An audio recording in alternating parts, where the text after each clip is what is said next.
Yes, good morning. It's a good morning in Kampala. It is quite a sunny morning, and I know it has not been an easy week, because it has been a week full of events, and it has also been a week full of a lot of suspicions, a lot of uncertainties, but thank God we are here again for Pan-African Friday. Together with me in the studio, I have my usual colleagues,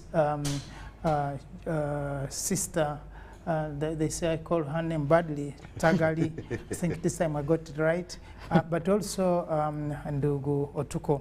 We're here to look at issues that affect us as Africans on the African continent, but also Africans who are living outside of the African continent. It has been a nice week, like we said, and I think each one of us has a peek within the week, how it has been on our side, and the things that we have looked at, especially in the African context. Ndugu Otuko, you must be having a lot on your plate. Thank you very much, James. As you said, we thank God that we have come to the end of this week as it started. Yet another week added on our life journey as a people, but also most importantly as a country.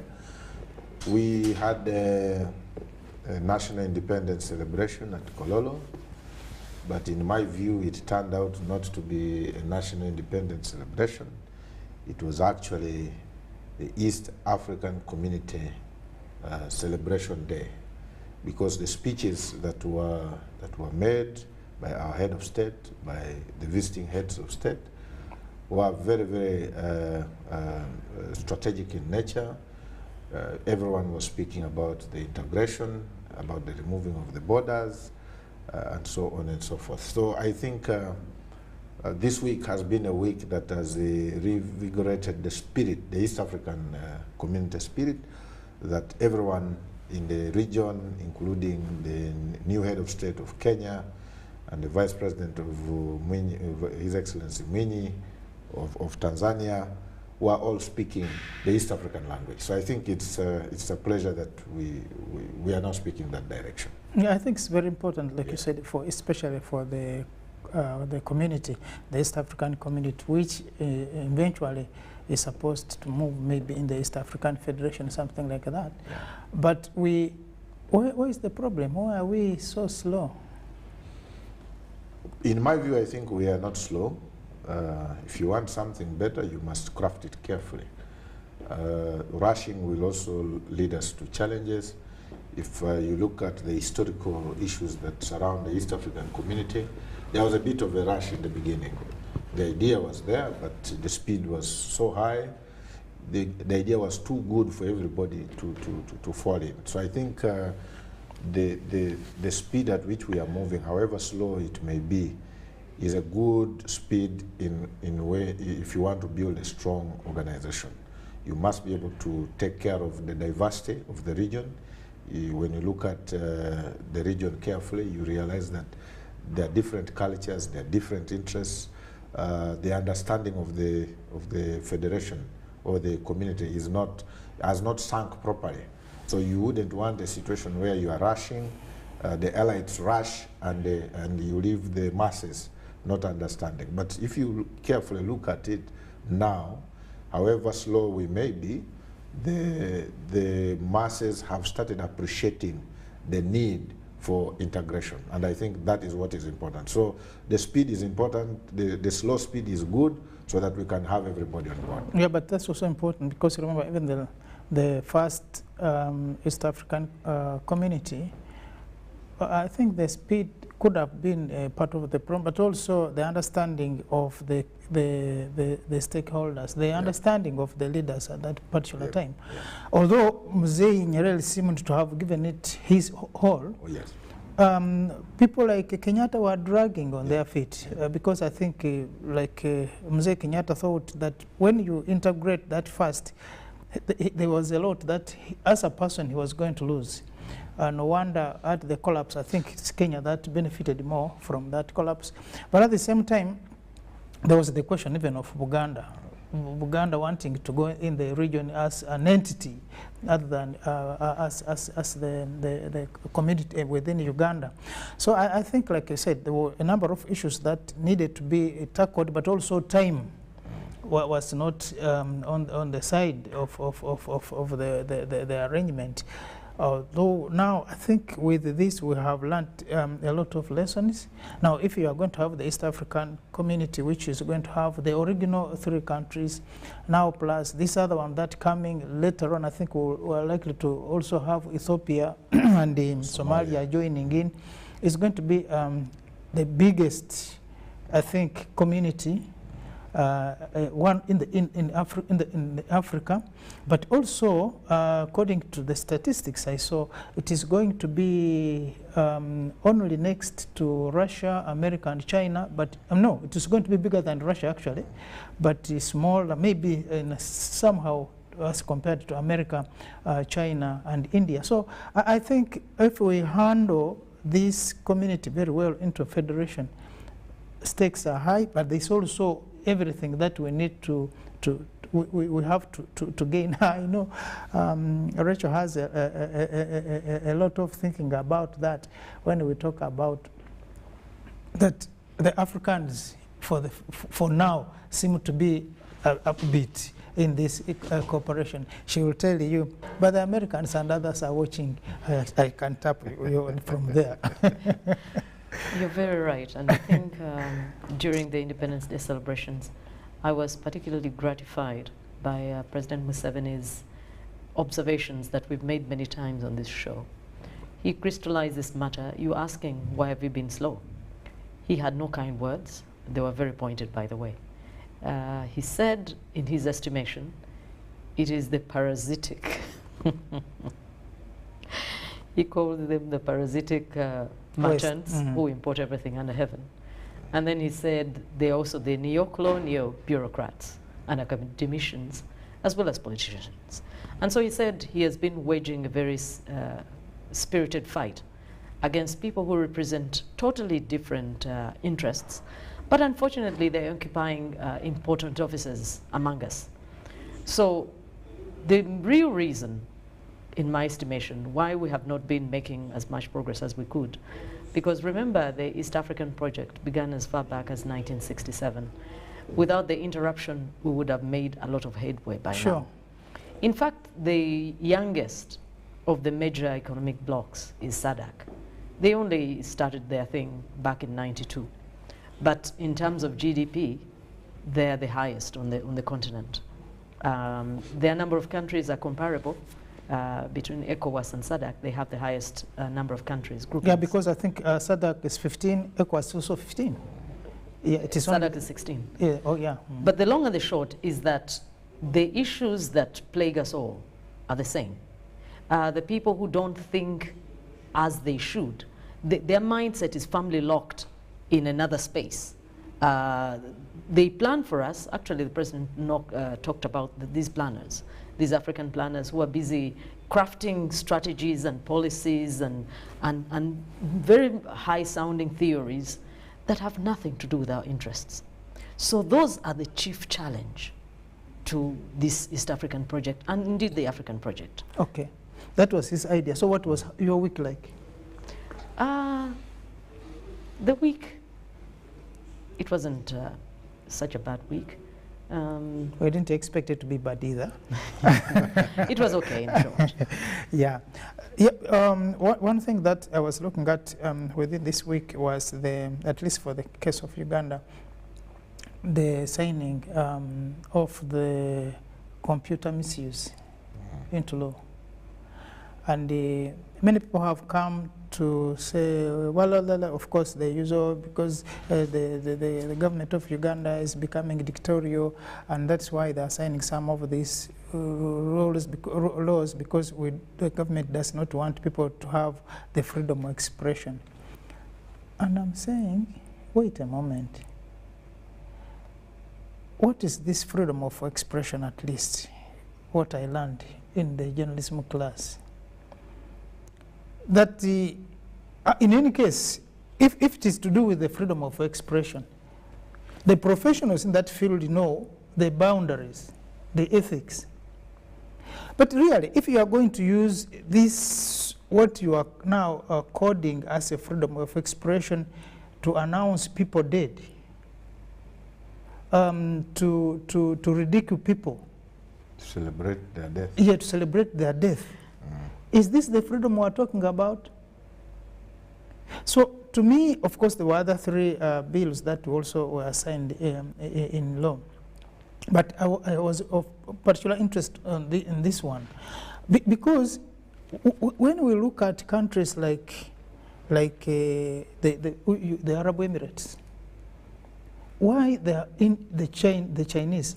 Why, in fact, in China, you have the Facebook, but they also have their type of Facebook.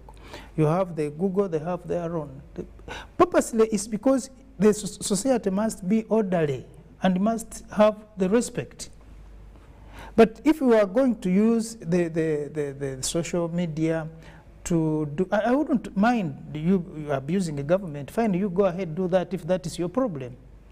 But let's have a society which is disciplined, but a society which is factual. If I want to say you are stupid, let me prove that you are actually stupid.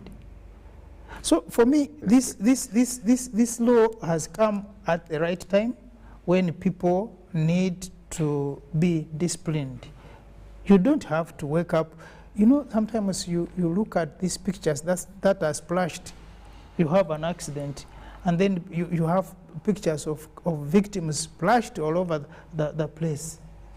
I don't know how people enjoy that, but of course, to any sensible person, you will know definitely you ought not to have done that. So I think let's have our freedoms as we so wish, but also let's have the right things to do, because we are, first of all, a society. And you are not going to say that your freedom surpasses the rest of us, because some of us are not willing to use that computer to abuse people. So why should you want that to be a human right? If it's a human right to you, then it should be a human right to me. So for me, I think there was a lot of discussion going on, and I was telling people, no, I think this one, we as a country, not President Museveni, not Parliament, but as a country, was spot on, and we need to move in this direction so that society is organized, and that people have respect for themselves, but also have respect for others. So for me, that made my week. And I looked at that was someone was telling me, supposing you, because they were referring to, and was telling me, supposing you also fall a victim like others who have celebrated but end up. I said, no, there's no way I'm going to misuse a computer or my phone to abuse someone. If I'm going to communicate what is factual and which will not be brought against me. So I think that respect, that, and if you want to communicate, let's then follow the ethics. Let's learn how to communicate. For me, that made my week. So this week we are looking at, by the way, Nduguru Garama surfaced. Okay. Somehow. In this country? I was expecting him to be with us today. Online, in this country? The last time we communicated, he said he had arrived at the airport. I don't know if that is Entebbe Airport or some other airport, but I suspect he is within the country, and I know by next week we'll be having him here to tell us his story, because he was telling me wherever he was, there was no network. Must be North Korea. Or in the jungles of Congo. Or the Amazon. Yeah, so, but the most important, interesting part is that he's back in the country, and we'll be having him next week. So this week we're trying to explore, to look at the integration of Africa. Of course, we've been discussing the integration of East Africa, and we're looking at the integration of Africa. Now, I think one of the things that featured at the independence celebrations in Kololo, the president of Kenya, President Ruto, did raise an issue of Africa without borders. Now, if you are looking at the integration of Africa, talking of Africa without borders, because last time we had Ambassador Chilumbo was saying that part of the problems of Africa and why we may not move in the next level of development is this the disintegration. And this disintegration is for the benefit of others. As Africans, can we have a common thing and have a common policy, a common program that is going to drive us into the next level? So President Ruto was talking about Africa without boundaries. Now there must be a time in our lifetime when we have an African continent without boundaries. Of course, I know people who are trying to work on the common passport of Africa. As of now, we have the common passport for East Africa. But like I did say last time, even with this common passport of East Africa, we still have hurdles. I told you last time when we were going to Tanzania, we were told if you are crossing into Tanzania and you don't have your passport, trust me, you'll not be allowed in. Said, but we are using the common, the identification, the ID, the national IDs. And I think we are now moving also to having a common ID, like a passport. So why should Tanzania insist on the passport when we have been using it, going to Rwanda, going to Kenya, going to the rest of the East African community members? Then one said, but for us as Tanzanians, we have not moved in that because we also have other issues that we are implementing with the SADC.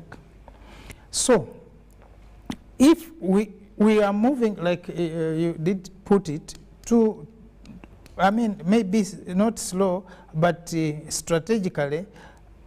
But again, when you look at ECOWAS, I think for them, they are now trying, of course, they are looking more now at the common currency. And they have already put together the infrastructure. Unfortunately, that currency has to be guaranteed by one country. And your guess is not very far from mine. That is France. And then you can tell of why France of all countries, and you know the interests there. So, Bwana Otuko, do you think we can have an African continent without borders? Thank you very much. When President Yoweri Museveni was giving his speech, he said his speech was for 30 pages. It was, and he was scared. And to some people, they thought, why write a speech of 30 pages? But if you delve into the details of that speech has an African vision. President Yoweri Museveni has clearly understood the direction Africa is moving. And I am happy that the new generation of leaders like His Excellency Ruto have jumped into the boat. The chairman of East African Community, if you listen to him in his speech, he spoke in Luganda. He spoke some Luganda terms. And he said, we are brothers. We are only separated by the borders. When the minister that was representing His Excellency Paul Kagame was speaking, he said, Uganda and Kenya are sister countries. Ugandans are brothers and sisters, and nothing will separate us. When the minister, the deputy prime minister and minister in charge of public service of the Kinshasa government was speaking in a translated speech, he stated that the problems of Congo are the problems of Uganda, and the problems of Uganda are problems of Congo. This basically gives us the lowest common multiple that the direction we are moving is to an Africa. We can first begin with East Africa. Is an East Africa without borders. Last week I stated here that the products consumed in the Eastern DRC, 80% are originating from two economies. That is the Ugandan economy and the Kenyan economy. What that therefore means is that if there was a border between Uganda and DRC, it would mean that our products would not get to Kenya. For us to progress as a region, as an African country, as an African continent, we should be able to invest first in raising the consciousness of the leadership, so that that consciousness can later transcend into the masses. I am very delighted, as I stated while I was beginning to submit, that I was very excited while in Kololo that everyone who came to speak was speaking about a borderless East Africa, was speaking about a self-sustaining East Africa. When His Excellency William Ruto stated and said, we have the raw materials of iron ore in Kenya, we have the raw materials of iron ore in Uganda and Tanzania, what is the missing link? When President Yoweri Museveni came to speak, he stated that where are the African economic professors? That's a very rich question. The second question was on the politicians. Do they have the strategic thinking for this borderless African continent? And I think these were strategic questions that the philosophers, that academicians, that politicians must be able to interrogate what His Excellency Yoweri Museveni was meaning. In my view, the question of where are the economic professors in Africa basically comes back to what we've been discussing in this forum, that we must have an economically sustaining Africa.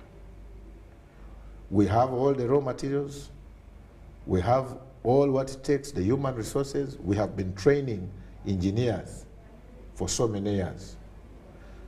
If we are graduating engineers in all these countries, why are Indians, why are Chinese, why are Europeans still constructing, Italians constructing roads in Africa? Because your buildings are collapsing. We must ask ourselves. That's the question. That's the question the president is asking. Where are the economic professors of Africa? We are channeling out doctors and so many other scientists. Why are we not transforming Africa? I think that's the question the president is asking. We must interrogate the question that the president has asked, that we as Africa must be able to interrogate and say, if we are not doing well, where are we not doing well? So that we can be able to have an Africa that is self-sustaining. It is possible, getting back to your point, it is possible to have an Africa without borders. But it begins with the leaders understanding that it is possible, so that the leaders can be able to mobilize the masses so that we have an Africa that is interdependent. There are things that, for example, I was in Addis about a month ago. The Ethiopian government is looking forward in the next 5-10 years to become the leading producer of wheat in Africa. They have the land, they have the human resource. We can be able to do this. If Ethiopia is going to be the leading producer of for example, wheat and supply to the region, Uganda can say we can be the leading producers of coffee and other items. And we can be able to say, since Ethiopia may not be producing the coffee, we shall be the ones to provide the market with the processed coffee, not the seeds. And I think that is what the direction the president was talking about. That is the direction His Excellency William Ruto was talking about. That is the direction His Excellency Everest was talking about. It is Rachel again who talked about having a discussion about the future of Africa. Excuse me. The Africa that we want to have. And why maybe there is that need for this discussion is that everyone seems to be frustrated. The president is talking about asking a question of where are the economic professors in this globe, in this part of the world.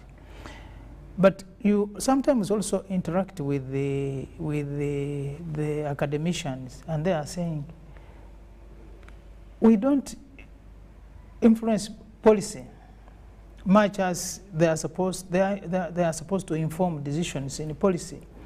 But professors also say the politicians decide. And once they have decided, because the bosses, they say, for us, we are taking this route. Even when you tell them that that is not going to work, say, because the politician is looking at the next election. Maybe the policy you are trying to formulate may take another 10 to 15 years. But that will be far away from his target. So his target is to have something that is going to yield results within 5 or so, a cycle, and for the next election. And however haphazard that can be, it may also be taken on. So then the academicians are saying, we can do our part, but we don't influence the decisions at the end of the tunnel, because at the discussion when when governments are sitting and discussing, we are not there. So they also get frustrated. Now the politicians are being frustrated, the academicians are also frustrated, and the professionals are also frustrated. I don't know what happens with the engineers, because I also have a problem with that. These guys have gone to the same schools with some of the best engineers in this world. But when they come back to Africa, the things they do, you wonder. I mean, you can look at some of the examples, even locally in Uganda here. Then you're like, surely. There is a famous statement by His Excellency Yoweri Museveni that he asked for the best computer wizard in Uganda. And he was told that at that time, the best computer specialist in Uganda was Professor Baremrewa. So when he met Professor Baremrewa, he asked him, where is the computer that you have produced? And he could not answer. But he said that was the best we had. But he has never thought of producing a computer. So I think this is a very important and fundamental question that the president is asking. Is the problem our education system, that we are not producing practical engineers? Is the problem we Africans, that we want to follow whatever and perceive what others are producing as superior? These are fundamental questions that our generations must be able to answer. Yeah, but even then, the education system, like we discussed last time, I think should also be informed by our need. Yes. What do we want to, where do we want to go? And then we shall need that education that will be able to take us there. But if we don't do that, then I think everyone is frustrating everyone. Totally. Do you believe that? Yes, and I've said many times that the gist of the matter is that we are yet to set out exactly how we want to proceed going forward. The president said something about the founding fathers of the African nation, the modern African nation. Among them was Secretary, and we have the Patrice Lumumbas of this world. There are many others, including Kwame Nkrumah. But he said they had started well. But somewhere along the way, the people who do not want African development caught up with them, and the rest is history. But the long and the short, these particular individuals and some others, who history has not allowed us to know, understood that unless you set the foundation yourself, you cannot talk about the results being yours. We labored quite a bit the last time around to say the template from which we are referring does not allow us to develop the products he's talking about. This template churns out people who are loyal to a certain way of doing things. And perfectly brilliant people can actually invent things when they're in the Western world. But when they come here, the mindset, I don't know what it is with this mindset. It switches to another mode where you... Of course, the time zones, maybe. I don't know what it is. Because some of the best inventions are produced by Africans Exactly. in foreign capitals. But those same people, when they're brought here, they cannot perform. So I don't know whether it is a case of... You know, I've always been interested by the sporting world, especially football. They focus on a certain individual as if someone can deliver results minus the other 10. They say, oh, the main man is, I don't know, Ronaldo, Ronaldinho, whoever is big these days. But the fact of the matter is that Ronaldo cannot deliver without the 10 others. So it may be that these gifted individuals cannot perform in the general population of others who do not do their part. In other words, if someone is a brilliant computer scientist, they need some others to see to the development of certain things. But then they find that this other one does not have the mindset that will allow them to proceed in that direction. So what we're saying is, what was missed at the onset of the independence era must be done now. Africa must be clear on where they're going, how they're going, during how long they will take doing this, and with whom. That has not been done. There's a gentleman who was with us the last time, the Nigerian Ndugu. I forget his name. Joseph someone, yeah. But he was concerned that President Museveni has this global and wonderful vision. But from his point of view, who is working with him? You cannot deliver alone. So that vision has to be very deliberately inculcated in whoever and whomever. Otherwise, this dream, even as we heard our African leaders talking a few days ago at our independence celebrations, their frustration is common. But what I'm yet to hear is a deliberate and sustainable transfer of that mindset to the people. No one is talking about that. So however much you meet, however much you want it, it cannot happen if the populace is not locked into that vision. It can't happen. The president was talking about that finally, parish development model will allow resources to go down to where it matters the most. Until now, we've used a development model where the resources are top heavy. They're concentrated up among the planners and the policymakers, and down here, there's nothing to show. So now PDM is trying to invert this pyramid, really. And now, what remains is for these people, Ndugu Otuko was giving a very good example. If the people are locked into this vision, it does not even take a generation for Africa to change. Not even a generation. Because I remember not very long ago, the International Youth something, that is it's a machine of the South Korean government. And I think they use it to, among other things, share with us how they got where they did in one generation.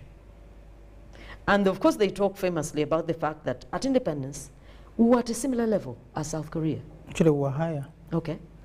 But now they are out of sight, actually. But what did they do?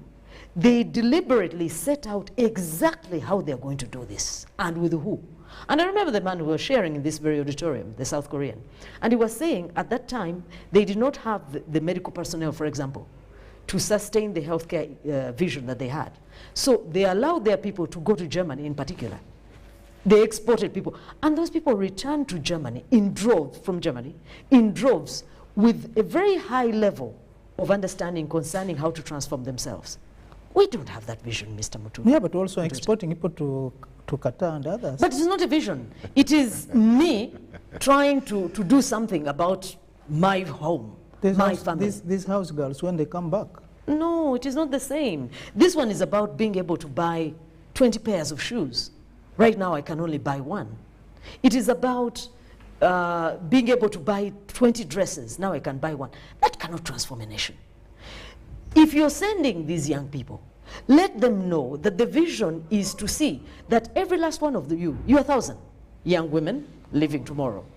Every last one of you must sit with that when you return, there is this thing that is common that every last one of you is going to do wherever you are, in Sebei, in Kotido, in Masaka. That is what agrees us to move forward. Right now, you just fly out. Your agenda is to get a better suit. His agenda is to get a better shoe. Mine is to get a better dress. That cannot move us forward. And that is the missing link. We can lament all day. The leaders can lament all day. But if there is no deliberate, sustainable, enforced mechanism, we cannot move.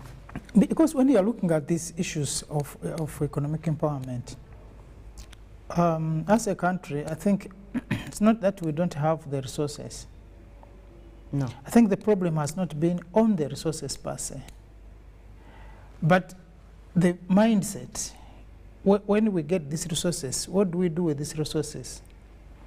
Already, like we have heard that the money meant for PDM, some of it has already gone missing. Even before we engage, we start on the real development. So one of those areas is that the corruption that we inherit from generation to generation, particularly this one, but that corruption is also being practiced by the middle class. I mean the middle level, because there is a government up there who will send money and other resources down there to the people, the community, but the people in between here are supposed to do implementation is where the problem is. And now these people, the problem like we have observed is the mindset. The Koreans were able to do that because there was something in the mindset that they agreed that of course there was also the thing of we can do it ourselves. Even if no one came to our rescue, still we can do it. But that's after a background which you all know. But also the other thing is that I need to leave something. My generation after me should live a better life than we are living today. And not only your children, but also the society in which you are living. Now, for us, I think that's also different. Someone is stealing money, but is trying to make that wealth for himself and maybe his family, when the rest are also going without. If you stole money which is meant for drugs, then even your people will be affected. So I think the issue of mindset is very key, especially for the African continent. Now the unfortunate thing that we discussed last time was that what brings us together as Africans? Is there something that we all feel united for or against after independence? Has everyone now gone to his backyard and trying to do what they can do? For example, when you look at the blocks on the continent, you look at the East African community. At least the East African community has a number of countries, and those that are joining, that have something more or less in common that driving them together. Now you have ECOWAS. Same, there is something that is driving them together, issues of economic empowerment, of free movement, and the monetary union. Now you go to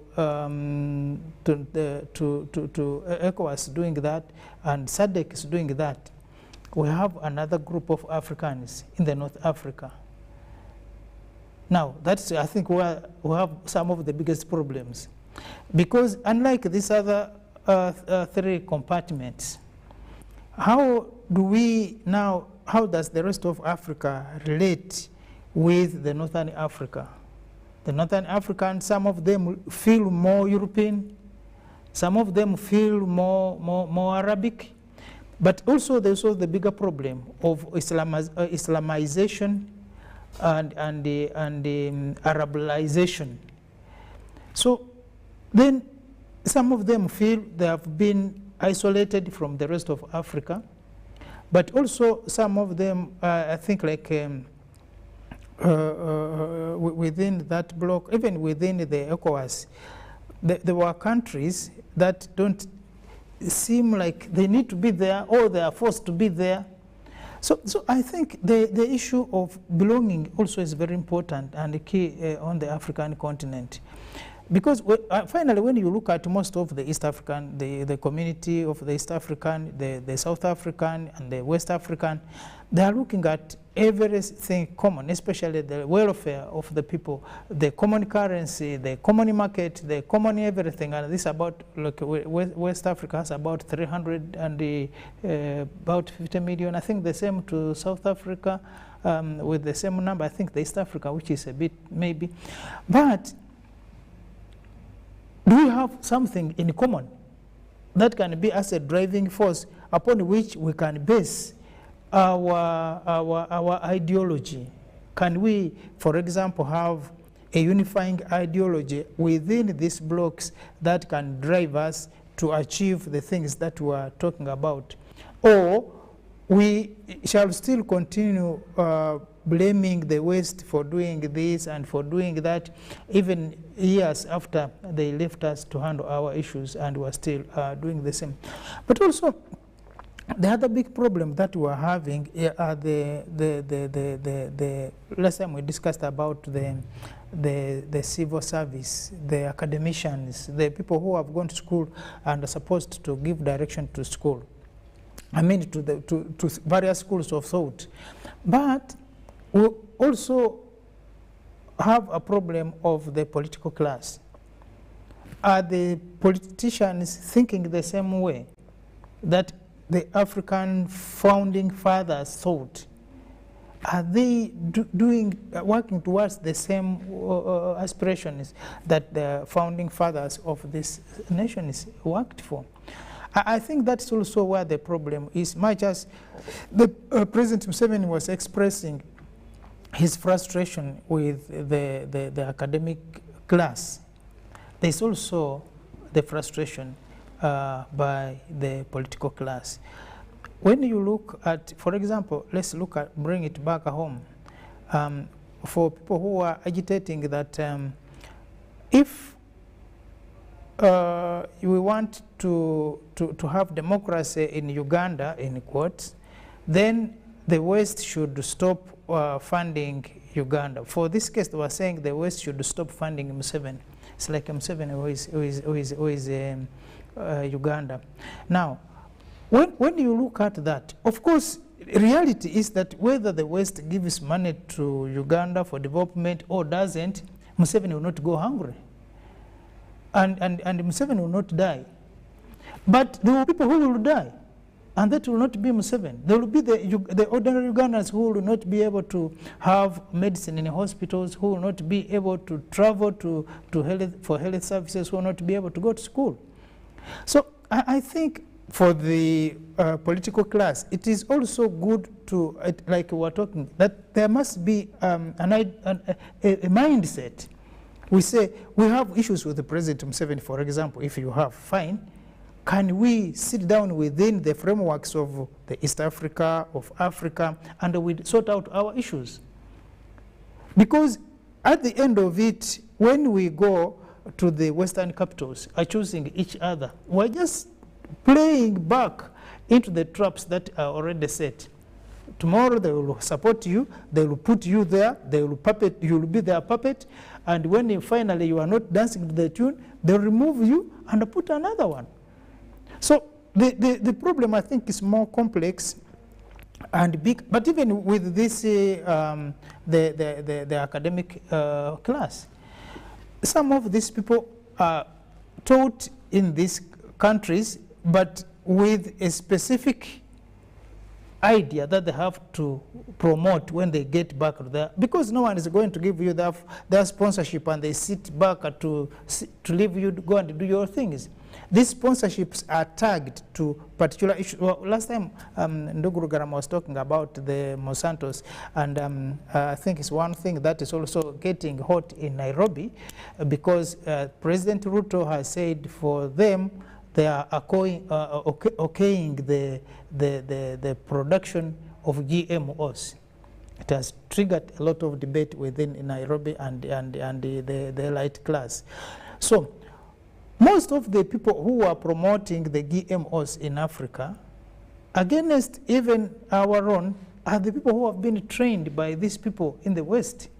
So even as we discuss the good and the bad and the ugly of the GMOs, who are the people discussing? These are the same people who have been trained by, either sponsored by Monsantos or the other groups that want to have that promoted in Africa. So both the elite class and the political class, of course, all these are both the elite class need to have time to think about Africa, to look at Africa in a wider concept than zeroing down to just winning an election or being popular for that sake as a populist leader.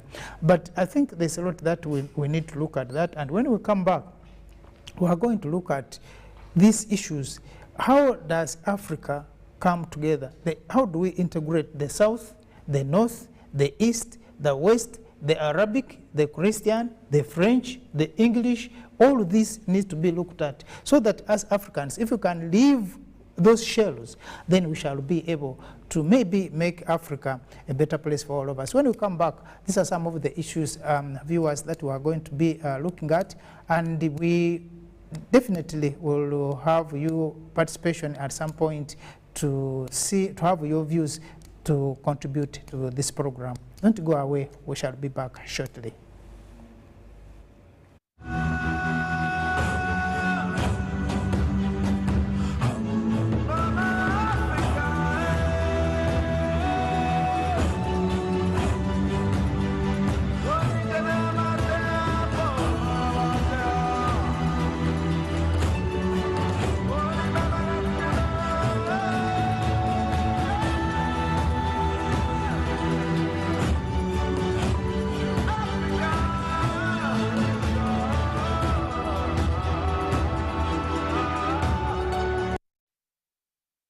It's Freaky Friday from Airtel. Buy or gift. Buy or give. Get freaky too! Dial *149*10# to load a Freaky Friday bundle for you to enjoy the best offers on voice and data. To buy a bundle for friends and family, dial *149*10*5#. Freaky Friday with Airtel. Buy or gift a bundle today. Dial *149*10# to get started. Airtel, the smartphone network. Forget last season. Forget the oohs and ahs.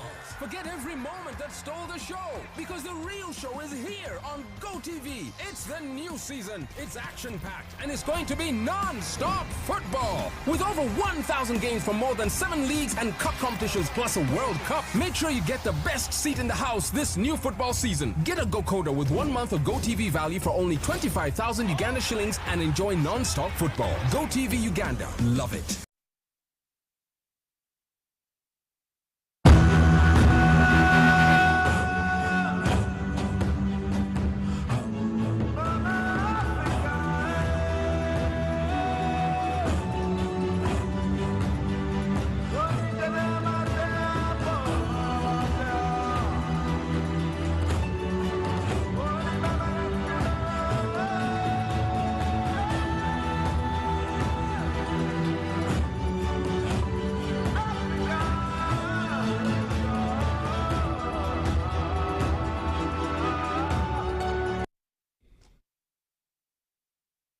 Yoweri Kaguta Museveni, President of the great country of Uganda, Your Excellencies, Heads of State and Government, First Lady Mama Janet Museveni, leaders present, distinguished Ugandans, and the great people of East Africa, good afternoon.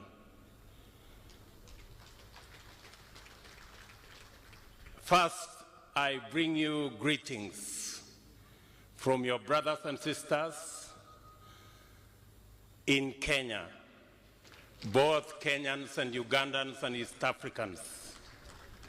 They have sent me with greetings on this very important day while you celebrate 60 years of your independence. Congratulations, Your Excellency, Mr. President. Congratulations, the great people of Uganda. And accompanying those greetings is our commitment to our region. Mzee Museveni, as I said, is our elder. We have tremendous respect for him, and we look up to him to now work so that we can eliminate the borders that separate our people in East Africa and in Africa. It is very clear to us that we cannot share poverty and we cannot share hunger, but we can share opportunity and we can share prosperity. It is our place as leaders and as citizens of the East Africa region for us to work together so that we can transform our borders, which today stand out as barriers, and convert them to bridges so that goods, services, and people can move across this East Africa without any impediments. Your Excellency, as our elder, President Museveni, you have the challenge to lead the charge on ensuring that we bring down the boundaries and the borders and the barriers so that we can have a borderless East Africa community. We are looking in our lifetime, in the next few years, that people, goods, and services can move across this East Africa as we lead the... Yeah. Such a wonderful speech, especially in the African context. It is his first speech in Uganda as a president of a Republic of Kenya. But it has a lot in terms of wealth when we talk about the integration of Africa. Can we have an African continent now into a country which is borderless, where people are free to move and trade, do business, and interact? And that's what we are looking at today, viewers. That is it possible that you can have an African which is free for all Africans? Why would I have to be stopped in a border because I'm going to my neighbor? We have had homes in Uganda and Kenya especially, I'm sure across all the borders, where, because Africans, you remember the family of Mzee Awor, you have one wife in Kenya, another wife in Uganda, so the husband sleeps in one country and then the following... Really, I think it is very shameful for the Africans to have even allowed this to happen. But that's where we are. So that's why some people feel, like we were saying, connected that with the European, some feel connected with the French, some feel connected with the English, some feel connected with the... But at the end of it, we are sharing poverty. And that's the bottom line. That you can belong to where you think you belong mentally, but physically, we are sharing poverty. how can we make this a reality so that the African other people, the political class, the academic class can think the way President Ruto is thinking? Tagala, I will have your say on that. I think one of the things that we have not been doing well is this whole concept of benchmarking. Our bureaucrats are very good at benchmarking. Actually, it's a benchmark. It remains a bench. Okay. What should it be? Rocket march? Rocket Something. Okay. I think for the past 20 years, Africa has invested too much On the bench. on benchmarking. So what should it be? Rocket? We've not seen it. We've not seen the Work, benchmarking it's not moving. translate into practical solutions to people's challenges. Yeah. Okay, we'll call it rocket marking then. But the long and the short is that the blocks you pointed out, there is the Maghreb Union, and then there is ECOWAS. There are 8, by the way, but I think those are the most notable. There is COMESA, East African Community, and SADC. Those are the major ones, the 3 major But ones. incidentally, all these blocks do something better than the other. Exactly. If you're talking about removing barriers to seamless travel between the countries, some of these blocks are further along than others. For example, when you talk about monetary union, it may not be perfect because the colonizer is breathing down their throats, but they have one currency. There are some things we could learn, for example, from SADC. Why is it that SADC, that started in 1992, has a bigger GDP than East African Community that started way back in '67 before the interruption? Or why is it that the Maghreb Union, which has just about 100 million people, has a GDP of more than East Africa's, of about 400 billion. East Africa is at about 300 billion. And they're living in a desert. Yes, they're living in a desert. So it informs the thinking that there are some things they know about economic development that we don't. They're doing, That they're doing. Or why is it that, for example, South Africa or the Southern African Bloc, SADC, which has about over 300 million people, would have... I was laughing, sorry to cut you short, when you mentioned South Africa, and I was imagining how Zuma was dancing after leaving cells. That was by the way. But what we're saying is that if you don't know what to do and your neighbor is already doing it well, why don't you try to take good notes? There has to be something about 100 million people having a GDP that is more than East Africa's, with 3 times the population. Or if SADC, that began its journey in '92, has a GDP that is bigger than ECOWAS's that was formed in '75, it means there are some lessons that we are not internalizing. You see, one of the problems with Africa is we think there is need to invent every wheel. The white man, the Arab man, the Southern African, they have their issues. But there are also things they do well. Why do we start from scratch every time? Is there a need? So I think you're talking about how do we move forward in a more unified way, in a way that, for example, delivers comparable results each time. I remember President Museveni was talking about the fact that we have comparative advantages, for example. Why must I invest full scale in maybe getting the fertilizer industry up from scratch if Tanzania has been at it and they are very good for the last 50 years? There are certain things I do better than Tanzania.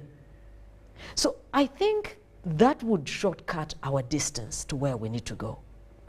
If we identify that, for example, the education sector of Kenya is much more organized or delivers better results, what is wrong with taking some lessons from there? as opposed to, as you say, to assembling the National Curriculum Development Center to begin something today where we'll see results 30 years from now. Yet someone already has the formula.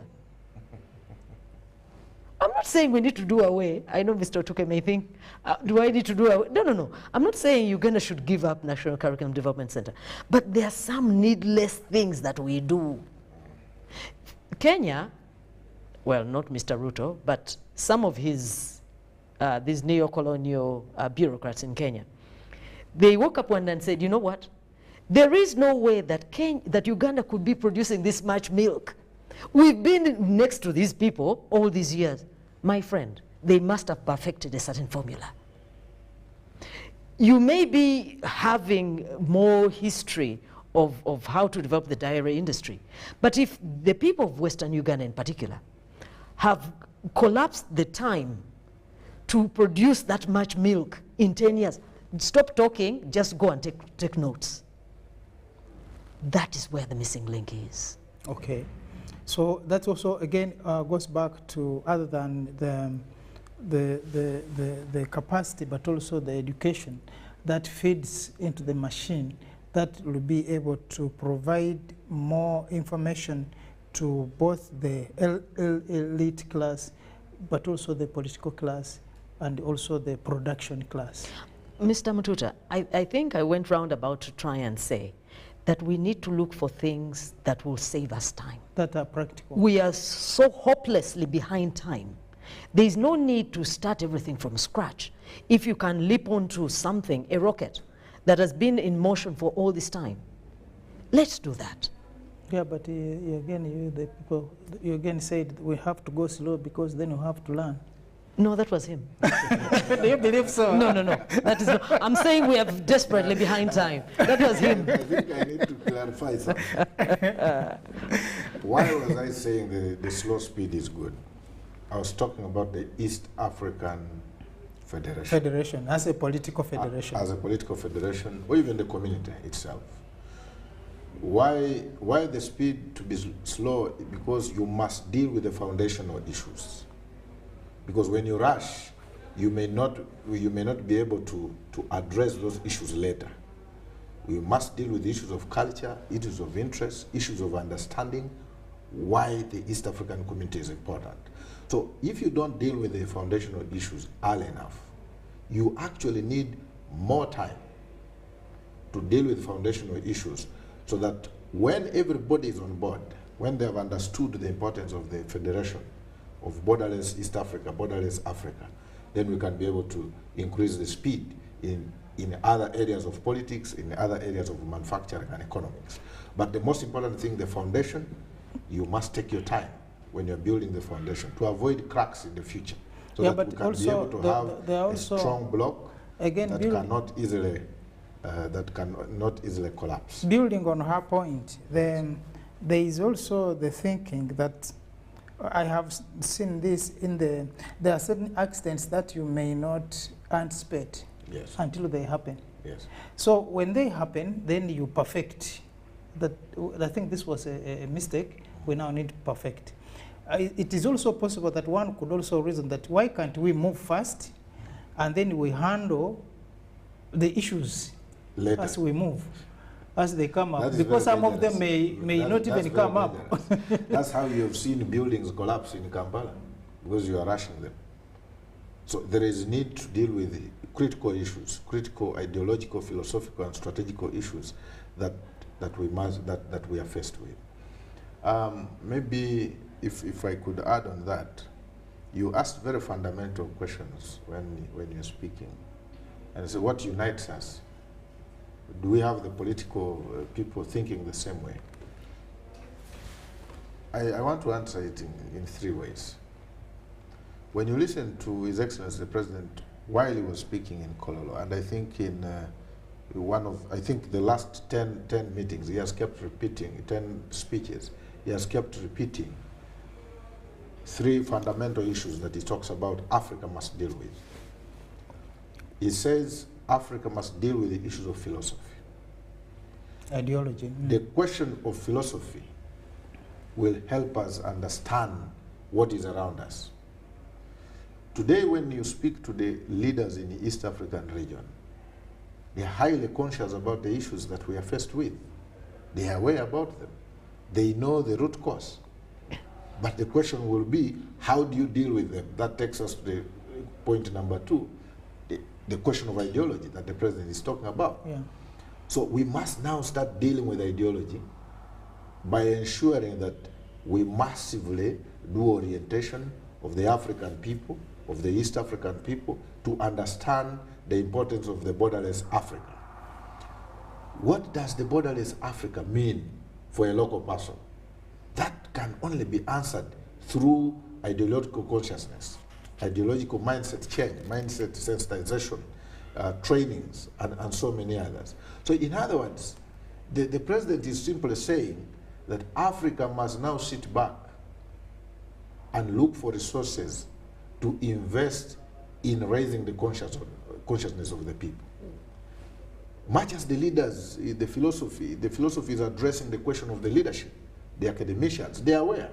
We have so many elites now aware about the challenges around us as African continent. But how do we deal with them? The ideological question comes in. We must be able to have a clear ideology in raising the consciousness of the people, that let everybody be aware and how we are going to address them. Then the last issue that the president is talking about is strategy. We know what is around us. Everybody is now aware in terms of ideology. But how are you going to address them? Then the aspect of economics comes in. You had the president talk in Kolola and say that, why must you block the Tanzanian rice? It means you are not strategic in nature, because at the end of it all, there are products that Uganda is exporting to Tanzania. So if you block the rise of Tanzania, it therefore means that Tanzania will retaliate by blocking something that we are exporting, and maybe more dearly, earning us more revenue than what the rice will earn for Tanzania. So I think these are fundamental issues the president has consistently talked about. For us to address the borderless Africa, we must look at the philosophy, we must deal with the ideology, and we must deal with the strategy. Yeah, but I think, again, the problem is not with the local person, because Kenyans definitely want to have the maize which is produced in Uganda, because they're not having enough of it at home. That's why I think President Ruto is saying, let's go GMO. And Ugandans are eating Tanzanian rice because maybe we don't have enough of the rice here. But Tanzanians are also consuming Ugandan sugar because they don't produce enough of the sugar back home in Tanzania. So the problem is not those who are eating or consuming those items. The problem is with those who are making policies. So the elite class again, and the political class, are maybe the problems that are even delaying us from that movement into actual unification of the continent. So I think what also needs to be done, like you are saying, is to raise the issue of consciousness, to raise the consciousness of the leaders at all levels, both those in the public service and those in the political class, so that we can look at Africa and the common problems of Africa as our problems and see how we tackle them. Because why is it, and again, I think it was our ambassador to Tanzania who was raising it, why should Tanzania continue struggling to produce sugar when we have plenty of sugar in Uganda? Why should Ugandans now suffer? The president is talking about people moving away from the wetlands where they're producing rice. Why should Ugandans continue suffering, getting themselves into trouble, for which is going to be a problem in the future of destroying the environment, when we can get rice which is coming from Tanzania, and even at the cheaper price, I'm told, in the market, which is cheaper than the Ugandan rice? So I think it's a matter of realigning our interests, but also our priorities as a continent and as the people of Africa. And that calls for sensible but also conscious leadership. Are we having a leadership gap in Africa, Tagali? Absolutely. I believe that is even the most important challenge that we face at this time. I've said before that the vision bearers of the modern African state saw things miles apart from how we see them today. They understood at that time that these small configurations that we call nation states can never deliver us to the promised land. They therefore wanted to see an African superstate. But of course the challenges in between, since the independence era until now, have distracted us to the point of destruction. We no longer see how things the way that we need to see them. That is why President Everest Ndayishimiye, that's quite a name, of Burundi, he mentioned something, and I thought that was very important. He said, of the offenses that can be directly attributed to the colonialist, division is the worst of them. It has condemned us to a place of struggling in a fishbowl, never being able to actually get anything meaningful, but forever struggling against your neighbor. You see, a fishbowl cannot allow you to actually move to a meaningful distance. It cannot even allow you to get the resources you require. You're there, busy tearing the flesh off the neighboring fish, because that's all you see. There is water, and then there is your neighbor. That's where Africa finds itself. So what we're trying to say at this time is that leadership that is focused, leadership that is sacrificial. I'm thinking that our greatest problem in terms of leadership is the element of sacrifice. That is what separates us from the independence era. Those people lived very simple lives, many of them, the Nyereres of this world. I'm told he had a very modest lifestyle, like many people in that era. Many of them did not have empires to speak of in economic terms. But they understood that that is what it takes in terms of not just saying what you think your neighbor should do, but you actually live it. Sure. I think the most infectious leadership is leadership lived. If you're telling me that I need to take this path to get where I need to go, why do you always take this one? The same person will know that there is a disconnect between what you do and what you say. No one follows people who do what they don't say and say what they don't do. So that disconnect between the leadership that we need and the leadership that we have is a terrible crisis on this continent, Mr. Mututa. We are told that Mobutu, by the time he died, he had a lot of money stashed in some of the... At least Mobutu didn't pretend that you needed to sacrifice for us to go forward. No. The man was consumed with himself, and he didn't pretend otherwise. About it. No. That's how come he had an airport in his village. So we have people who say things they don't mean. And because you fear him, you will not say anything. You will just not follow. I've seen some of his palaces now being used by dogs and snakes and stray dogs. Well, that's the unfortunate part of it. Yes, it is. But also, that's the first time I'm hearing somebody supporting Mobutu for what he was. At least he didn't pretend. No one said, yeah, this man. The man was all about himself. And for him, there was no prince about him. But there are people who tell us about this grand vision, but in their life, there is no sign They're of not the living vision. it. Yeah, because why with this? That's also a key factor in the African continent, is that we have leaders who are not even believing in what they're doing. I mean, if you are going to have your family staying in Brussels, staying in the capitals of the West. Mr. Mututa, even before you go further, there is a man in Cameroon, the president of Cameroon.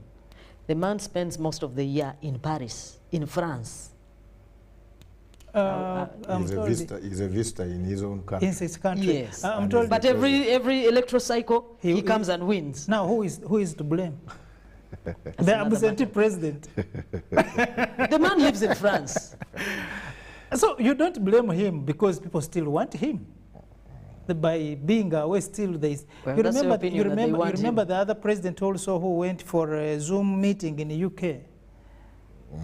With the entire family. Yes, with the entire family. Maybe the IT people didn't advise him. I'm told President Sassou Nguesso also has an apartment on Trump Towers in New York. And it's a recent acquisition. Exactly. And so these things, we laugh about them, but it is part of the problems that Africa definitely has. If you are going to have leaders who are going to use their positions for purposes of themselves and not looking at the next generation that is coming after that, you'll have no medical care, you have no roads, you'll have no nothing, and then Africa will still be in that vicious cycle of poverty. But these guys, however simple they looked, the founding fathers of this continent, had all that because there were even bribery. The colonialists would have bribed most of them and given them whatever they want, like they did with Mobutu. But most of these guys were saying, no, for the sake of our people, we need to do something that is going to last our time, that will going to last beyond us. So I think it is necessary that Africa comes up with an ideology as a continent. If we are going to have people who are going to be thinking as a continent, maybe we'll have better leaders than what we're having today. Because today you are looking at someone who just wants to win an election. Why do you die to win an election? Because you know there are the returns after I've won that election. I'm also thinking sometimes, maybe we have monetized it so much, like Lumumba says. Can we cut down, find a way of reducing on the monetary droppings that come with these positions, that maybe if a member of parliament, for example, in Uganda, is going to be earning 1 to 5 million per month as a salary, because we have people in this country who are earning less than that, but they're still working. Or if we say that for that, because we have a member who is earning about 30 million plus, and has a money to be given for vehicle, has money to be given for medical insurance, and maybe that is the competition that has brought in even people who are not worth the positions, and then they end up being the leaders and being the policymakers.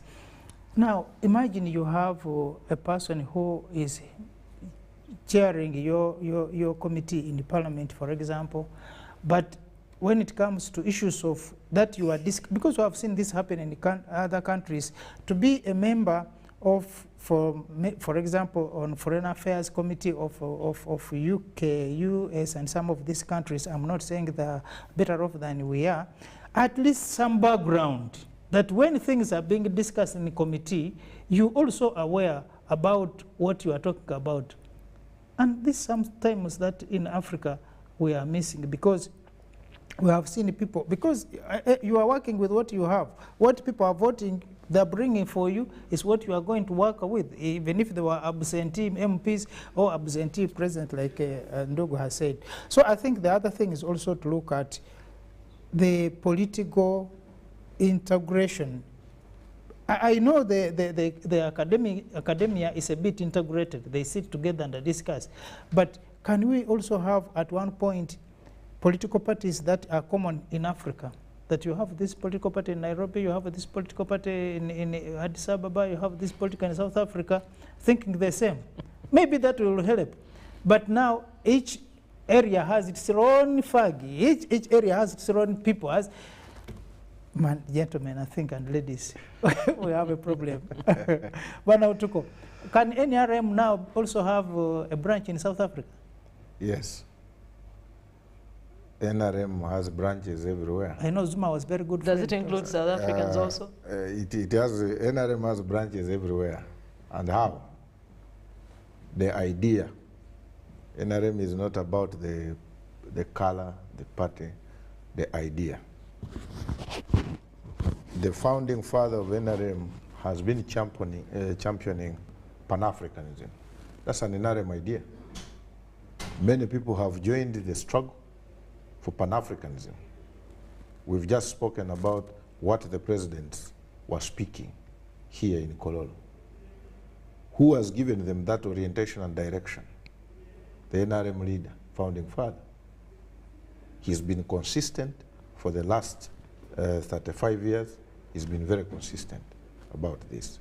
So the concept should not actually be the name of the organization, but the ideas that groups in different countries are espousing.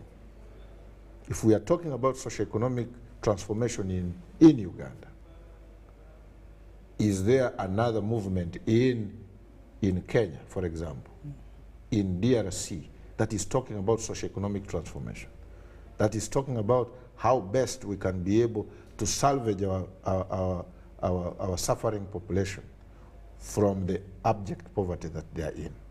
So these are the ideas that we must be able to sell. These are the seeds that we, as NRM, will continue planting in different countries, so that different movements can arise and be able to speak the same language of socioeconomic transformation, of Pan-Africanism, of democracy and patriotism. Yeah, because and I think if we successfully do this, because the president in one of the speeches stated that for a long time NRM has been concentrating on matters of patriotism, creating stability and security for the country, that is under patriotism, but also the issues of democracy, trying to grow the Ugandan democracy from where it was to where we are now. Then the third one was the issue of Pan-Africanism. And he says where we are now, there are two fundamental issues that he is putting his mind into. The issue of socioeconomic transformation. So we are talking about the Parish development model and the other Myoga and other socioeconomic transformation programs, including industrialization, including the restructuring of education and so on. These are all socioeconomic transformation projects. Plus the African agenda, our contribution to Sudan, our contribution to Congo now, our contribution to Somalia, Liberia and other African countries, in order to ensure that we bring stability. But most importantly, advance the idea of the borderless East Africa and borderless Africa. That is the NRM, and I can assure you there are branches everywhere now in Africa. Well, Ndugu Mututa, even before he finishes. No, Ndugu Otuko thinks I'm going to talk about the branches. No, I'm not. I'm focused. You have spared him on that. I'm focused on where I need to be. But I think one of the most, because you posed the question, can we integrate? Ndugu Mututa, no one signs into something where they don't see gain for them.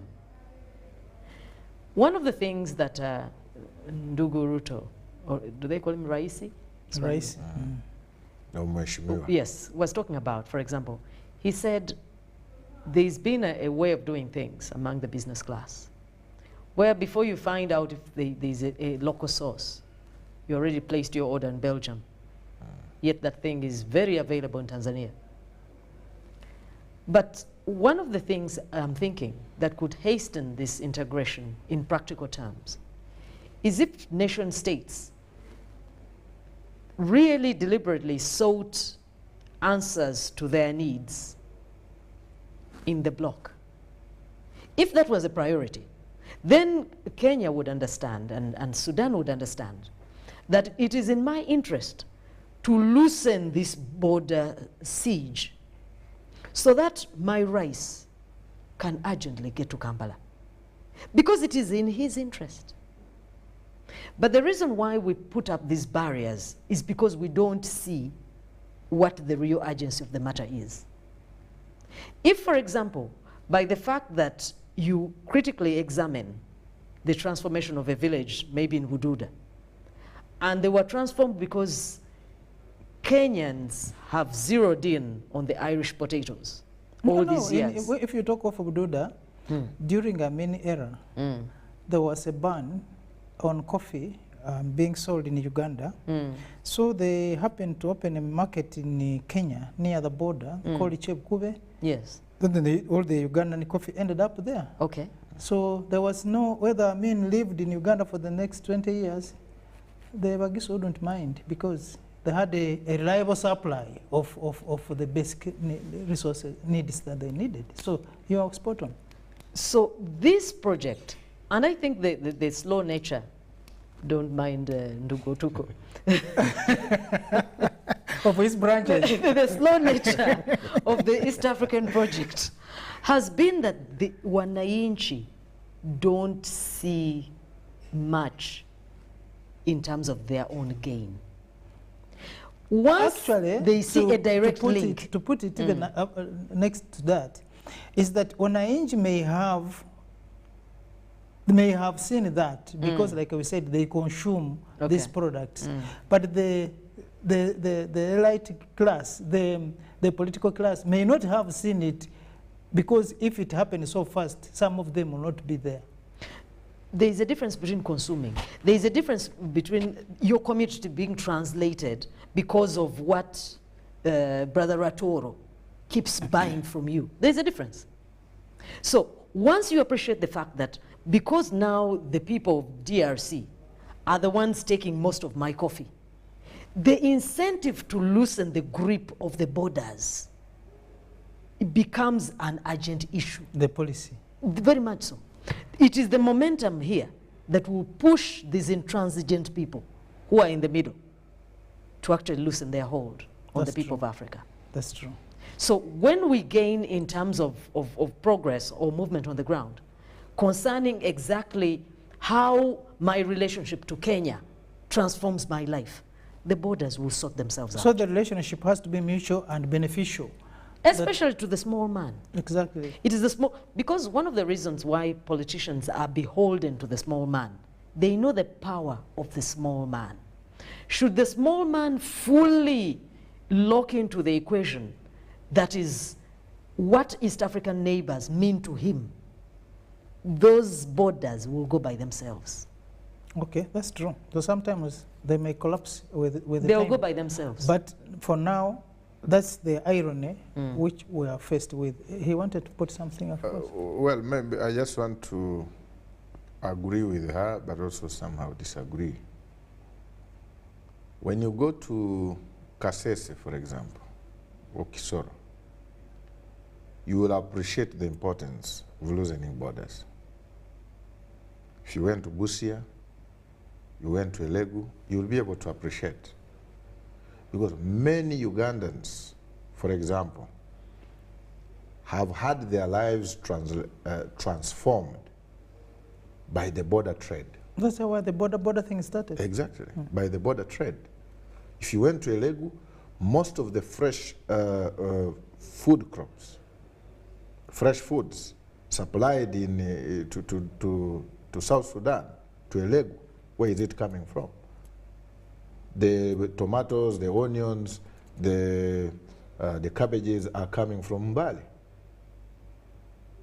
When you go to the western part of the country, you'll actually realize that even if you just entered Congo, all these sodas, all this soap, everything almost supplied in the major towns in eastern Congo comes from Uganda and Kenya.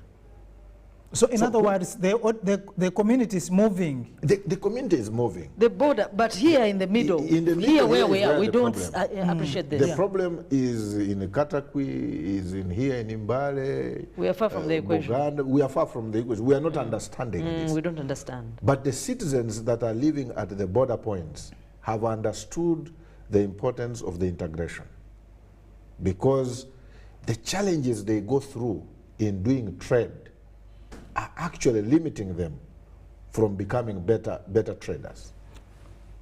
So unless we invest in human resource orientation, to appreciate, so that we can be able now to task leaders. Actually, the community Or would to be... post them there. Exactly. You remove him from Kampala, post him to the village exactly. for a season. Yeah, but also we also need to look at it in terms of why it is there. Why is it that way? Because what do we do with the tax merchant? Because the border is supposed to be there to collect taxes. That when you are moving, so that money which we have been collecting as governments, we'll have to lose it. No, I don't think so. You see, loosening borders does not necessarily mean that we are going to lose taxes. There are so many restrictions at the border points, which I believe the Yala Parliament and the East African Community has been able to deal with most of these restrictions. What the President of Kenya and the President of Uganda and the one of Burundi, the chairman of East African Community, are saying, that can we reduce some of these restrictions? It does not mean that you have to walk into Kenya without certain processes. There are certain basic minimum processes that we shall have to follow. But the point is, we must be able to appreciate that we are one people, one continent, and if we are to become a great continent or a greater region, we must allow trade to flow so that we can be able to continue. Why should Kenya, for example, block our maize, block our eggs? And get it from Brazil. And get it from Brazil. What is so special with the maize in Brazil? So these are challenges that I believe the heads of states are saying, you traders, you public servants, can you decolonize your minds and be able to focus into the direction of transforming Africa? Yeah, because someone who is selling, when you go deep, you find that someone who is telling you not to bring these eggs to Kenya is the same person who is maybe benefiting. Like who is importing? Yeah. Who is from somewhere. From China, maybe. Yeah. Exactly. Yeah. And that one knows that once the market here is opened, they will lose that. But I think these are temporary. Yeah. With the time, the might, the unification, the unity, and the power of the residents of this continent will overpower that. And this, I think, this issue of borders has been overdue. By now, would have overcome that. But I said they didn't go. She said they didn't. All of them go. They went, but they left.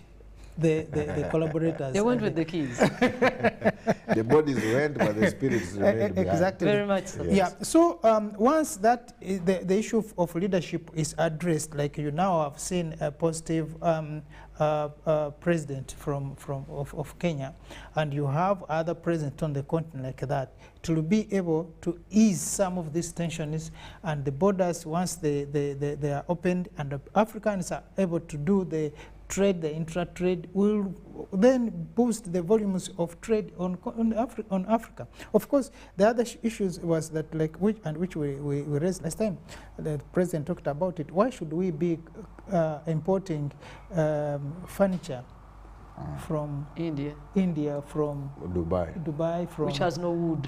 Definitely. I bought apparently a bed, I think, from the Chinese. And when the cleaner was cleaning, just moving it fell apart. It fell apart. Because it's made of plywood, Yes, wasn't it? no, it was not even So plywood. It were boxes. You are one of the people the president was So you're one of those people. Exactly. Oh, God. Now, when you look at the furniture we have here, the only problem apparently I have is which you talked about. Can't we add to the value, the quality of the furniture that we make here? That when I get this piece of furniture, this can be still in my house, or can be in my office, can be somewhere. We are also stuck to that. I don't know whether it is, again, the education that we get, part of the training, that we are not able to make things. You got here to Zambia or some of these places that in Mulago down here, where a person was loading chairs on the pickup, and the rats were flying out. So from the habitat. The new chairs. So the issue, which has also been a problem even to other products that we have been sending to Europe and other countries, the flowers, the fruits, issues of quality. I remember at one time when Amelia, the minister, Honorable Amelia, was still a minister of trade, said that we should be doing our own checking from here, and the inspection of the goods that are going out should have a way or they are inspected from here, and those that are coming from the source where they are coming from, maybe because really you end up bringing in this country things that you're like, my God, how do this even end up here? How do these people pay these taxes to bring all these things, broken glasses and saucepans to Uganda? But again, I think we also need to look at the issues of safety, but issues of quality, so that even as we produce, when the president is saying less, and he has been pushing this thing of Be Uganda, Buy Uganda, but we also need to have issues of quality worked on. And like we said, I think this is something that we can work on as we continue, that with the increasing standards, we also need to increase the standards of the things that we are consuming. Now, back to the question of the political class. Bwana Otuko was saying that the movement has branches. Of course, we're talking about branches for coordination, not branches that they are... I didn't want to tackle him head on. I let him be. Can we have a movement in Uganda? We have a political party called the movement in Uganda. We also have a movement in Kenya. We have a movement in South Africa, and with members of parliament in those countries. So that when we are talking about this African question, apparently I don't, and one time we shall have him on one of our talk shows. I don't agree with a lot of things this man of South Africa, Malema, raises. But when it comes to the issue of African and the African question, he's very cardinal, and I like him for that. Because he's saying, when you look at either a person from Zimbabwe, when he's talking about xenophobia, whether from Zimbabwe or from Zambia or from South Africa, we are the same.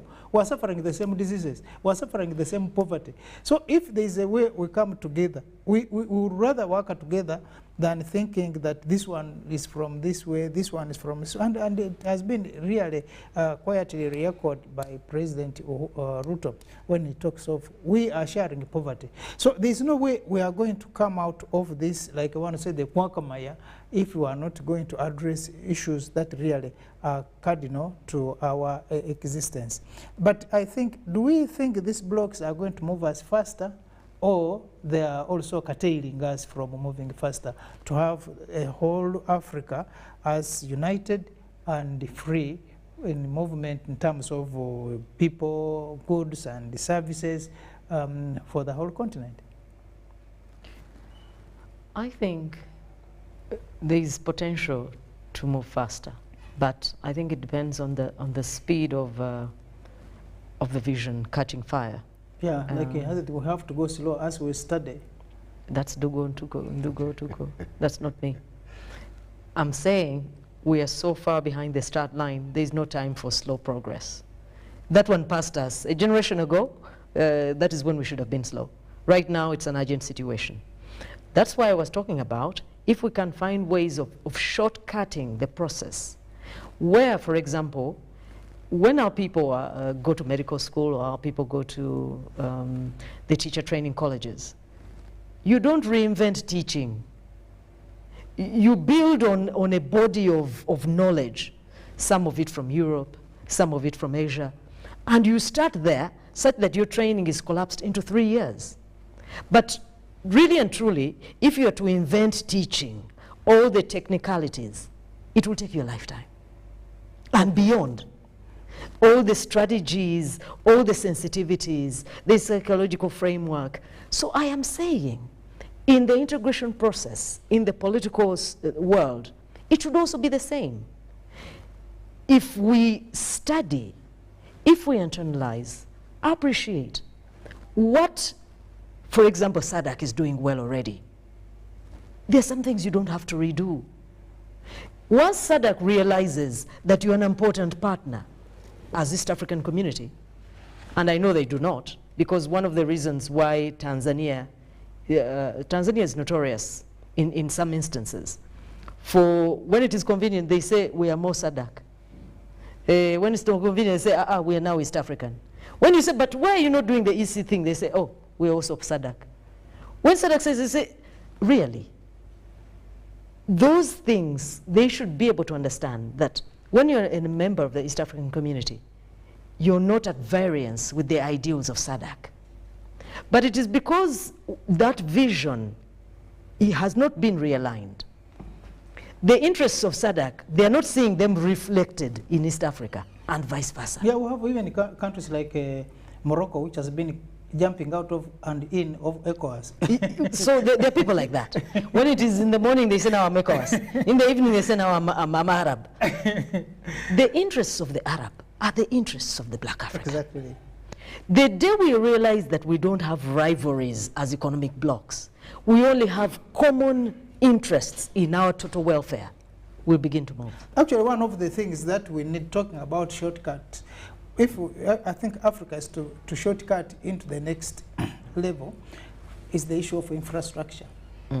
And when President Museveni raised the issue of having roads into DRC, to me that was not only a Pan-African leap spirit, but also the issue of humanity, definitely. Because, like he put it, a lot of the products that are consumed in this part of Congo are from Uganda. So you need to create the infrastructure to be able to reach that market. And when you reach that market, the road could be looked at today as an expensive venture. But when you look at it in the long run, we could extend up, like I said, into the other part of the sea. Ethiopia, they've been thinking about this thing of a road through Karamoja or something. Yeah. All the way. That would be interesting. Yes. So once this infrastructure question is addressed in Africa, the issue of borders will collapse. Yes. They will. But yes, because now we are confined, there's no way you are going to move to your neighbor if there's no the way to your neighbor. But if there is a way you are going to walk to your neighbor, then the restrictions are going to be lessened. So, and it's not only in the African context. I mean, the East African context. The same is happening in South Africa. The same is happening in West Africa. The same is happening in North Africa. So, the issue of infrastructure, I think the next discussion is of these blocks, be them ECOWAS or COMESA or the East African community, are going to be so crucial for the future. Now, the issue of, we are looking at the issues of economic empowerment, but the issues of political empowerment, how are the people in these regions being economically empowered? You remember last time we were discussing this issue and we said, at the level of the African Union, it is mainly you have the heads of state who are going there, the ministers of foreign affairs and other ministers who are inclined to the systems that within the African Union. Why can't the African Union also allow other key players? Of course, they have other players that come on, but the issue of the other, because when you put these presents together, it is likely you are getting one idea. We are getting an idea from people who more or less think the same way. We also need to have other descending ideas. It is not necessarily like Nyerere said one time that you don't need to have an opposition to be able to build a village well. People have to come, you bring bricks, you bring cement, you bring this, and we put. You don't have to wait until one comes. So no, we don't have to build it. So it is not necessary that we are talking about opposition, but can we have are there more ideas that can invigorate this debate, and can also, of course, we have the African Parliament, but even when you look at the African Parliament, sometimes you wonder whether it exists or not, because there are many issues that are happening on the continent, but the guys have gone mute, chair, and then you wonder where have we gone wrong? So why I'm raising this is the African Union taking us to the right direction as we wind up? I think maybe before I answer that, there is a very fundamental issue that my sister was responding to. The issue of the blocks, the lack of interlinkages between the blocks, yeah, the lack of having at least a basic minimum formal agenda for that would cut across all the blocks that we are talking about. In my opinion, and she says there is no need to delay, we need to shortcut. And you seem to agree with my sister Rachel today. And I want to disagree. Again. I want to disagree again. You see, these blocks that we are talking about do not have sustainability in terms of their funding. Who is funding them? If we don't deal with the issues of funding of the blocks first, then there is no need to rush. Let's first address the basic issues. What are the basic issues? The financial issues. Okay. If we deal with the financial issues, then we can be able now to say, okay, we are ready to integrate because we are self-reliant, self-independent in terms of sources of funding, and all this infrastructure that you're talking about can be able to work out. Does Africa Union, can it take us to where we want to be, to our destination that we dream to be, to the dreamland? There is a saying that no matter how powerful your engine is, if you don't have tires, you can't reach. Your car cannot move. So in my view, African Union is that powerful engine that we are all looking into as an opportunity to drive the African agenda to the direction that we want, to the economy, the African economy that we want, to the political federation that we want, to the borderless Africa that we want. But because we do not have correct tires, either we have no tires or we have punches. We developed punches along the way after post-colonial period. We must first fix that. Okay. And what is that? We are dealing with the foundational issues. We have diverse cultures, diverse political interests. If we don't deal with them now, there is no need to rush. Rachel.